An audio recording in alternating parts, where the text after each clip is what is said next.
আসসালামু আলাইকুম বাবা, আপনি কেমন আছেন? আরে তুমি তুমি রোকেয়া ছিলে না?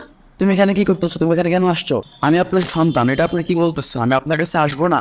কে আসবে আপনার কাছে? আরে নিয়ে আস্তে কথা বলো, এটা আমার অফিস, ঠিক আছে? এখানে আমার একটা মান সম্মান আছে। যদি মানুষ জানতে পারে যে আমার একটা আগের স্ত্রী ছিল, আমার একটা তোমার একটা ছেলে ছিল পাঠার মতো, তাহলে আমার মান সম্মান থাকবে না। তো কেন আসছো তুমি? ও, বুঝতে পারছি। এখন আমি এত টাকার মালিক হয়েছি, আমার তো ধন সম্পদ আছে, উত্তরাধিকারী হওয়ার জন্য তুমি আসছো, তাই না? তুমি লজ্জা করে না মিয়া? তোমার মারে আমি 22 বছর আগে তালাক দিছি।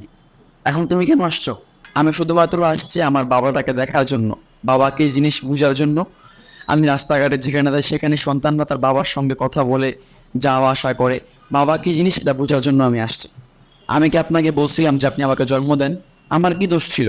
আপনারা দুজন ভুল করছেন, আপনারা দুজন ভুল করে একে অপরকে ডিভোর্স দিচ্ছেন।